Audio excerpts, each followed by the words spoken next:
A massive offensive from the south of Kurakhovo threatens to break through another armed force of Ukraine defense line, while in the Kursk region, Russian attacks in the opposite direction have been stopped.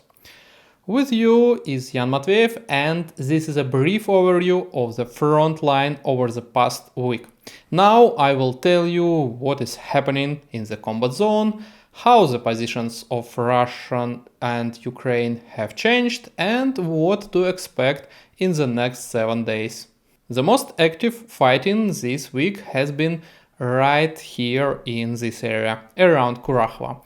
The Russian troops' offensive continues, albeit at a slightly slower pace than a week ago. Kurakhovka has been completely captured to the north of the city.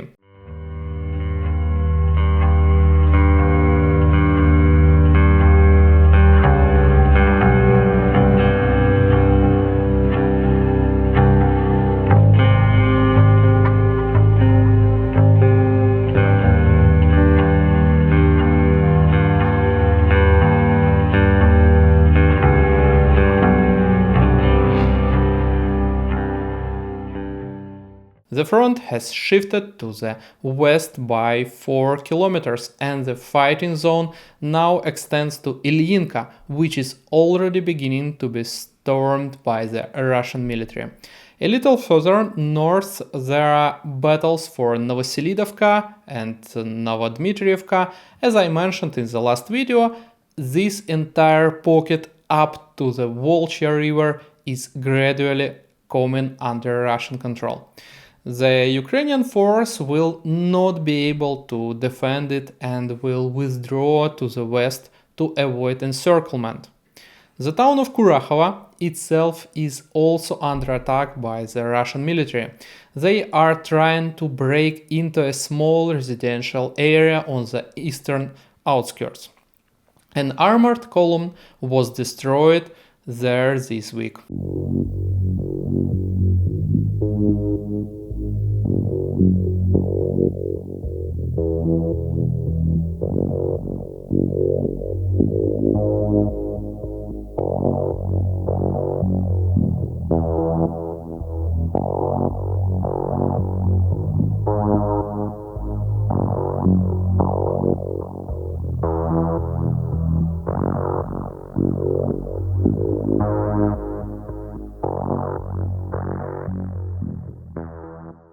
The Ukrainian military reports that the enemy is entering the outskirts with single tanks and machines accompanied by infantry.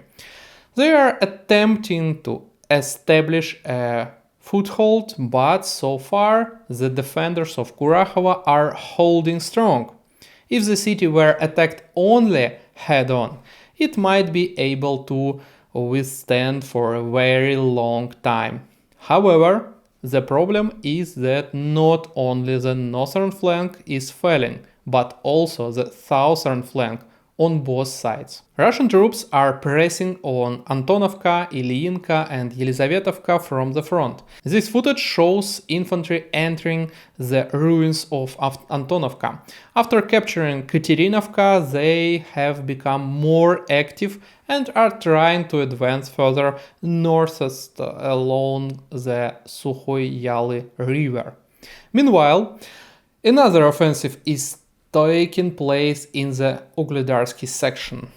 Having expanded their zone of control, Putin's units have entered Yasnaya Polyana and Maximovka, where the flag was raised over the school building.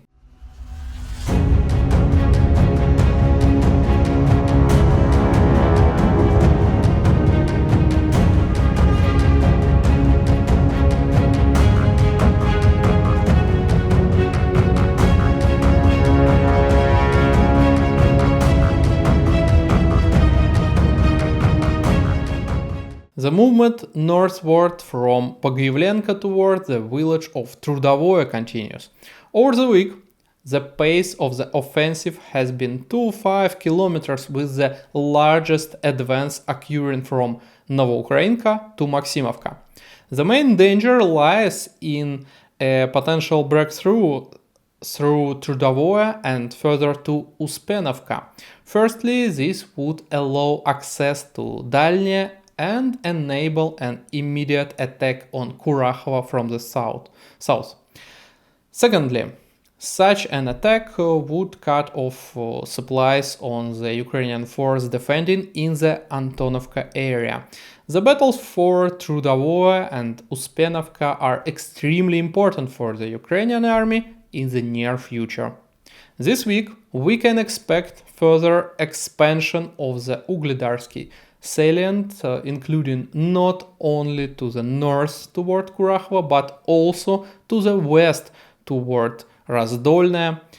It's possible that another offensive will target the village of Sukhiye Yale. The Kurakhovo section and indeed the entire southern part of the Donetsk front remains dynamic. The Russian army is not allowing the armed force of Ukraine to stabilize the situation and overcome the crisis. The Russian offensive in the Kursk region has finally stopped. It's probably even accurate to refer to this as a tactical pause. Fighting is now ongoing in the area of Zelyony Shlях, Novoivanovka, Pogrebki and Lyubimovka.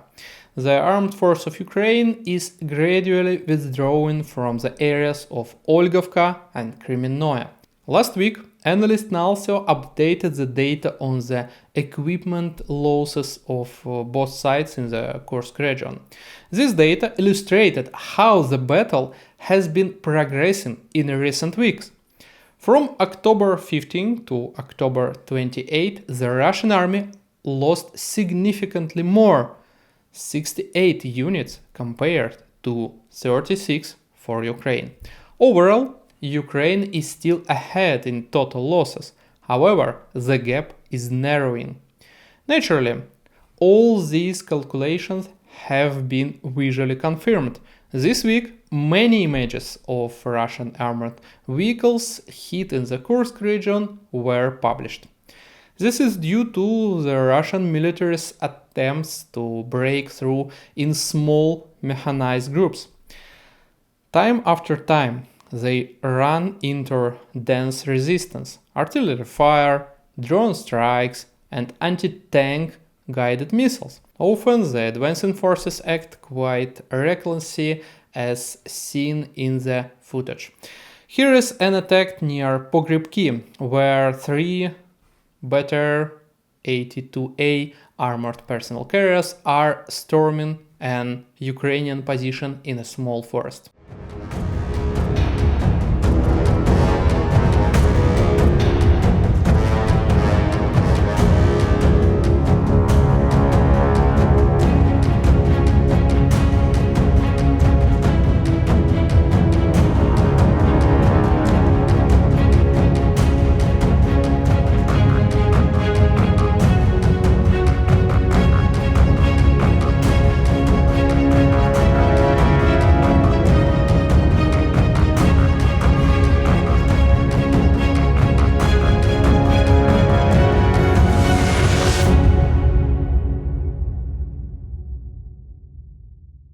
Of course, against this backdrop, we should not forget about the high losses of the Ukrainian force. However, they are clearly not so critical that the front has collapsed. Otherwise, Russian units would have already reached Sudzha and raised the flag over Lyubimovka. As I mentioned, the Russian offensive in the Kursk region has stalled. However, in the next 7 days, they may resume strikes. The main objective remains like breakthrough to Sverdlikovo and onwards to Sudzha.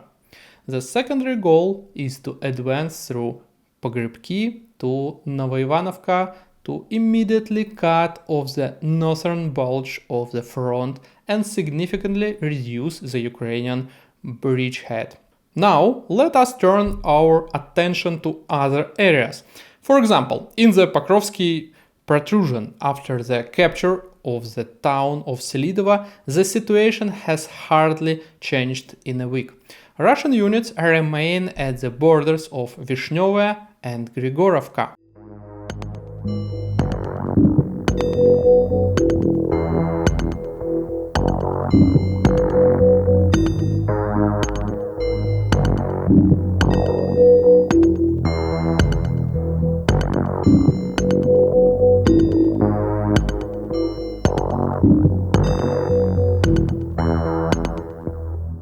The rest of the Ukrainian force defense line up to Grodovka is also holding firm.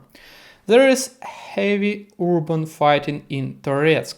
However, the Russian army clearly does not have enough forces to capture the city. Units from the 1st, 9th and 132nd motorized rifle brigades are attacking but the Ukrainian force is still confidently holding the residential neighborhoods and the line of contact is not moving. Capturing the city solely with infantry requires significantly more forces. Not noticeable changes have occurred in Chasiv Yar either, despite the recent breakthrough through the channel. The situation remains stable and there is no immediate threat of losing the city. This is also true further along the front up to the borders of the Lugansk region. For example, in the severest direction, an assault on a column of 7 tanks, 13 IFV and 2 MTLB was repelled. The Ukrainian military claims to have destroyed 6 tanks and 9 IFV.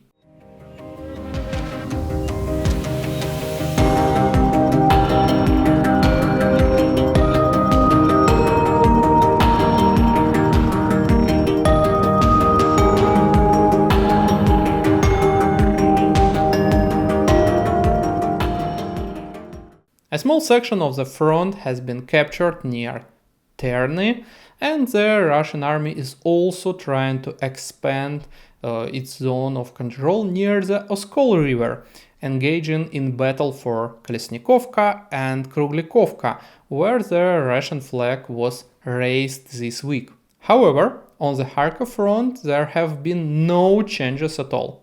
Reports of capturing the ruins of another neighborhood in Volchansk have surfaced, but as we all understand, even if this is true, it doesn't make any decisive difference. After a serious failure on the Ugledarsk section of the front, it seemed that the Ukrainian force defense had collapsed and that everything was about to fall apart. However, in all other areas where the Russian army is trying to attack, the Ukrainian army is defending itself quite reliably.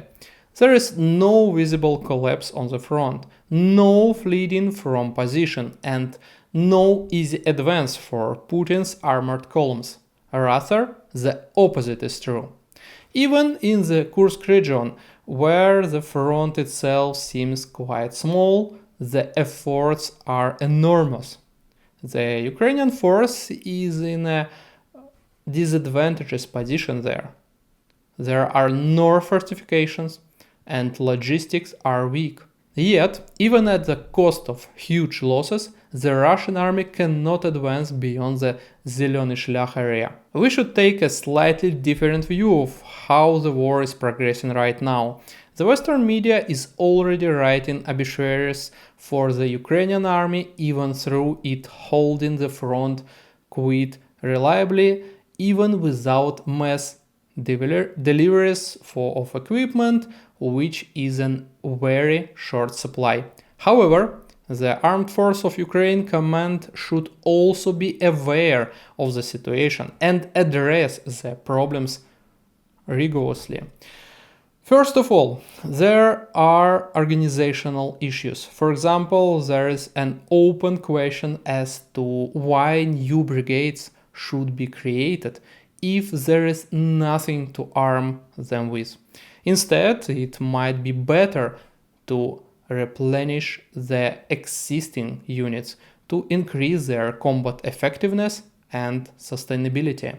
I also believe that the Ukrainian army needs to prepare an extensive line of fortification as soon as possible, partly in the area of the current front and partly behind it. I released a detailed video about this during the week.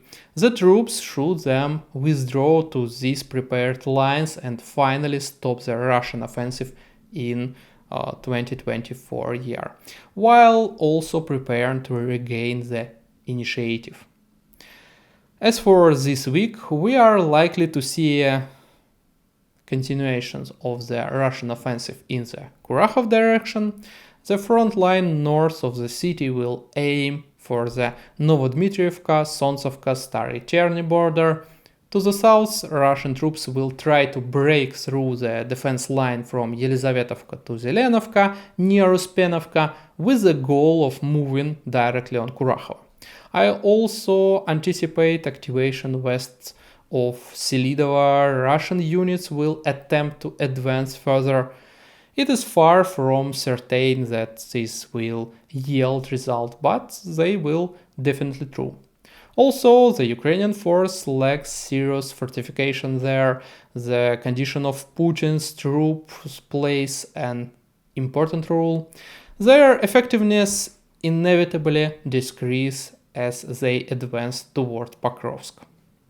Eventually, something may change in the Kursk region, which is something to keep a close eye on, especially due to reports of DPRK soldiers already arriving to the area. I don't know if we will see them on the battlefield, but we can certainly expect some active attacks from the Russian army. For now, they appear to have taken a tactical pause. Thank you for watching the video, and if you like it, don't forget to give it a thumbs up. This was Yan Matveyev, see you soon and good luck!